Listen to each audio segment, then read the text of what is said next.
interview for Kara Edel on December 5th, 2012. First question. How would I define KosherTube? KosherTube is a website devoted to Jewish learning and beyond that, a observant lifestyle. Its core is around shiurim, classes on Yiddishkeit, on Torah, on Talmud, variety of things. But beyond that, it's very involved with things outside of the base medrash. For instance, kosher horseback riding, hockey, kosher camping, cooking, travel, Eretz Yisrael, and beyond that. Anything that fits within an observant lifestyle is appropriate for KosherTube. Question 2.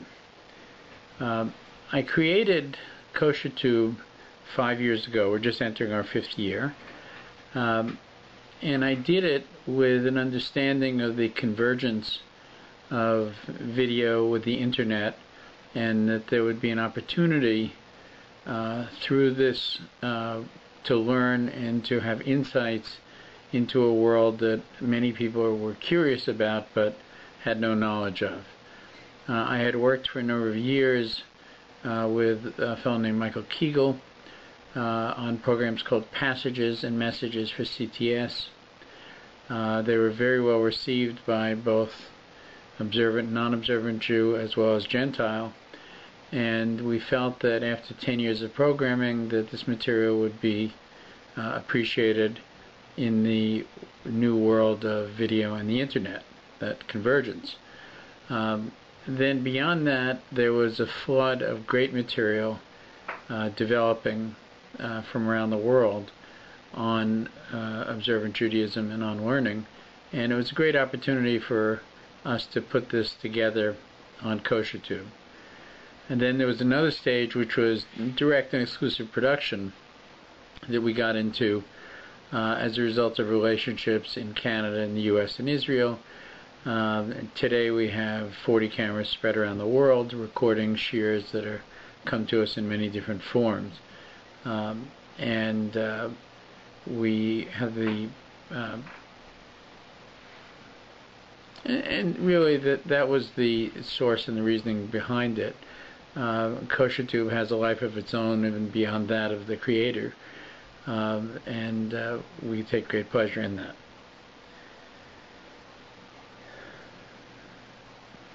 Who's our target audience? Target audience is anybody who is sincerely interested in Yiddishkeit.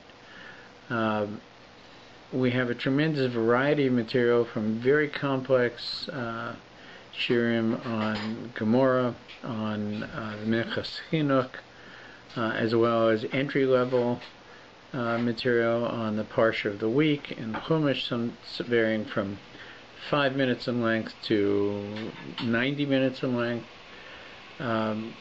Many different Torah personalities going through this material. On top of it, we have a tremendous amount of material really that is aimed at enjoying a kosher lifestyle beyond the classroom, beyond the base medrash, which involves travel, it involves entertainment, it involves recreation, all of these things within a kosher environment.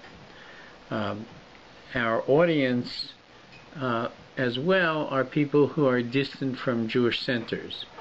You know, some years ago I got $144 US dollars in an envelope from a fellow in Norway, and he expressed his appreciation and his relationship with KosherTube very poetically. He said that he was living in the midbar, in the desert, in terms of Yiddishkeit and Jewish information, and that KosherTube had become his Be'er Miriam, his well of Miriam, from which he could drink. So it was a very heartwarming story, and nice that we could reach out to him. Much closer to home, I was approached last week when I was at the Bayat by a lady who said, "I can't tell you how important KosherTube has become for our family, that my husband broke his foot and was unable to attend his daily and weekly shiurim, and it was a great pleasure to be able to sit in the room with the Rav and learn with him through KosherTube." Sometimes people were infirm. Canada has very harsh weather, sometimes in December, January, and February, which prevents some people from being able to get out of the house. All of those people were able to reach, whether they're in hospital or whether they're immobile for one reason or another. I should add that it's very important to me personally, and I think to anybody who is a KosherTube viewer, to know that it's much better to attend the class in person. You can ask questions, you can participate. There are nuances which are, even with video, may not be appreciated when you're not there. There are sometimes question and answer periods that continue after the shiur that are enlightening. Often we run them as thoughts of the day, but sometimes not at all. So I encourage anybody who is watching KosherTube to use KosherTube as a step towards attending the shiurs in person. There is another very special group of people that are part of our audience. Jews, certainly English-speaking Jews, are in general a very sophisticated group of people, well educated, knowledgeable, but not always knowledgeable in Yiddishkeit. And those that are not are often very uncomfortable with this lack of knowledge, ignorance, dare I say. And they know deep in their heart, in their soul, that they shouldn't be ignorant in this area, but they've come this far without knowing what a prayer shawl is, how to make kiddush, what to do with the very basics of Yiddishkeit, and they're embarrassed to start to learn at this point something that they feel maybe they should already know. So KosherTube has a whole set of programming on how-tos. One is called The Deed, and there's other programs within KosherTube which really tells you the basics of how to do anything, whether it's how to do a seder or just simply how to put on a talis, what tefillin are, how to make the brachas, whatever it is. KosherTube gives you all that. It is not a replacement for rabbinic guidance. It's not a replacement for learning one-on-one, but it does get your feet wet. It gets you into the shallow end, and hopefully you get comfortable with the water and you can move towards the deep end on your own. And it does this without any embarrassment at all. And that's a very big factor, is nobody wants to be embarrassed by their lack of knowledge. To be able to enter into even an entry-level learning environment with some of the basics of knowledge without any embarrassment is a tremendous bonus, and KosherTube plays a big role in that. I know it from the emails that I get from people. KosherTube has a tremendous spread across America. The U.S. is our largest country. Toronto is our largest city. Beyond that, there's of course Anglo-Israel and the UK, Australia, Ireland. We have viewers from virtually everywhere.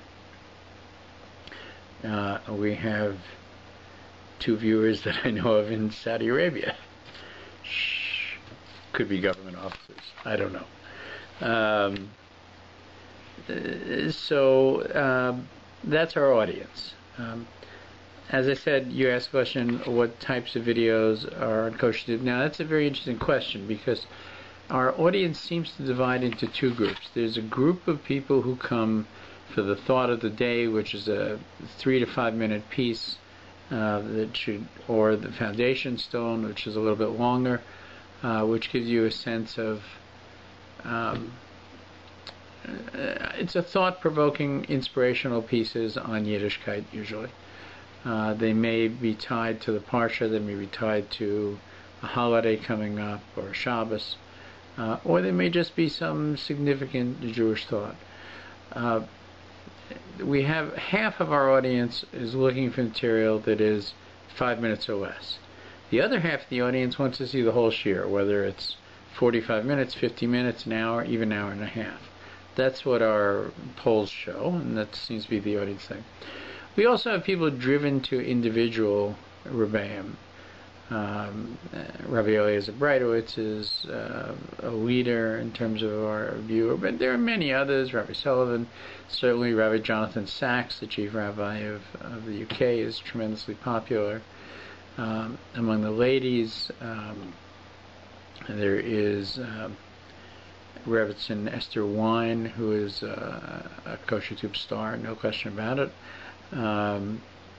and many others. Frankly, it's not even fair for me to limit by name. There's Rabbi Torchina, Rabbi Rothman. Each have their different appeal. Rabbi Hecht, Rabbi Riskin in Israel, Rabbi Winston. It goes on. The lists are long and wonderful.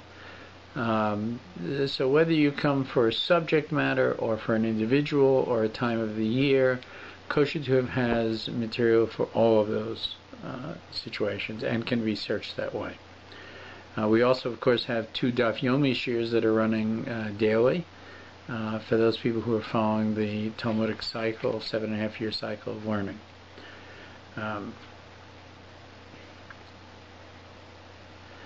How has KosherTube evolved over the years? KosherTube's evolution is a reflection of the evolution of technology, of communication, and of the hunger of Yiddishkeit, for Yiddishkeit. We began simply that we were going to run the 10 years of material that we had produced on our own, and found that there was a tremendous hunger for everything. We made a deal, we made an arrangement with YouTube to get material from them without linking to them, which they were agreeable to. We have material sent to us from all over the world, and all of this has to do with the ability to transmit large files over great distances, to compress video. There's a lot of technology that goes into this. The reduction in the cost of recording of chips, when we started this even 5 years ago, I mean, time is compressed in the story. 5 years ago, I remember I bought a 4 gigabyte chip, which was the largest chip you could get. It cost me close to $100, and it would record 1 hour shiur, maybe with a little bit of a half a gig left over. Last week I bought a bunch of 32 gigabyte chips. The first one, the 4 gig chip I bought, I think was $85 plus tax in the US. Just recently I bought 32 gig high-end chips, so a 32 gig chip can record about 8 shiurs, and they cost now, you can buy them on a good day for under $25. The cameras have been reduced in cost. Everything's been reduced in cost, so it makes it possible to record material that you could never record before. And the recording process is much simpler as well. So I don't even need to be there to do the recording. The recording is not about the cameraman, it's about the rabbi and the camera. The camera really is not much bigger than an MP3 recorder, and doesn't interfere with the learning process. This is critical for Rabbanim, that they're really there to teach, not to speak to cameras. And so the camera tends to disappear from their consciousness quite early in the process, and it makes it a very effective recording. So it's a combination of technology, also the fact that more and more Rebbeim are at ease with the technology, and the major breakthrough is the understanding that the internet itself, although it has many dark sides to it, has the potential to reach corners of the world and shed light where it would not otherwise be shed. And I think that most of our Rabbanim who are recorded, as well as teachers, ladies, whatever, understand that this is not about their performance. It's about being able to spread the light of Torah to great distances and to small niches all over the world. The nature of the internet really is not so much of a mass audience sitting in one room. It's niches that are spread out so that you'll have 10,000 screenings of a given video, where you've had 20 people in the room. You have 10,000 screenings over the year, but none of those screenings are sitting there with like 15 people watching. Each one is an individual somewhere where he can't get this material anyplace else. Whether, he's, as I said, somewhere in, Scandinavia, that he's without a Jewish community, or in the Midwest, whatever, or he's, has a schedule, or he or she has a schedule. By the way, let me just address gender a little bit. Is one of the busiest times of the week for KosherTube is Thursday night, Friday morning. And I understand why that is that in many homes, in many observant homes, there are concerns about the internet being available in a private way. So the internet, the computer is kept in a public place. That most public of places is, of course, the kitchen. On Thursday night and Friday morning, there's a great deal of activity and preparation going on in the kitchen. My wife has often said to me that I hope you like the challah, because Rabbi Breititz's shiur is in the challah. I know many women who, because of their commitments to their large families, don't get the opportunity to go to shiurim on a regular basis, and yet have a tremendous thirst for learning, and KosherTube allows them, based on what their own schedule is, to learn subjects of interest to them at a time that is convenient to them. This is a tremendous advance and a tremendous benefit.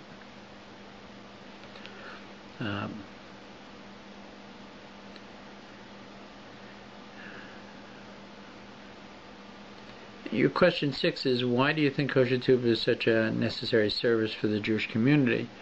I would have to say that I am surprised, and the answer to your question is just the sheer numbers. That some of the best shiurs I sit in have 10, 15 people max in the shiur. At the end of the year, 100,000 people have screened it. We've had over 27 million screenings in our 5 years. I think that tells you why it's important. It's important because people have a hunger to learn Yiddishkeit, to learn Torah, to have a greater understanding of the world in which they live. Our audience is about 2/3 Shomer Mitzvahs, observant. About 1/3 is not. Some of that is Jewish, some of it's not Jewish. And I think that the credibility and the importance, the significance of the service to the Jewish community, you would have to ask our millions and millions of viewers that question, but clearly they feel it is a necessary service. You asked me a question about my professional background. So I've lived many, many lives. Most of my life was prior to my becoming observant in the formal sense of the word, certainly prior to my earning smicha, rabbinic ordination. And during that time I was a cameraman, a producer, an executive producer of programming both in Canada and the US, throughout the world, documentaries that took me to virtually every war zone of the Cold War: Afghanistan, Angola, Eritrea, Latin America, you name it, I was there. Spent a lot of time in Afghanistan. Israel, of course. So I had the privilege, and it's the nature of doing documentaries, to live the life of other people for a relatively short but very intense time. I also had the privilege of being able to leave that world and come back to the comfort of North America. I think that these experiences prepared me in many ways for the role that KosherTube is to play.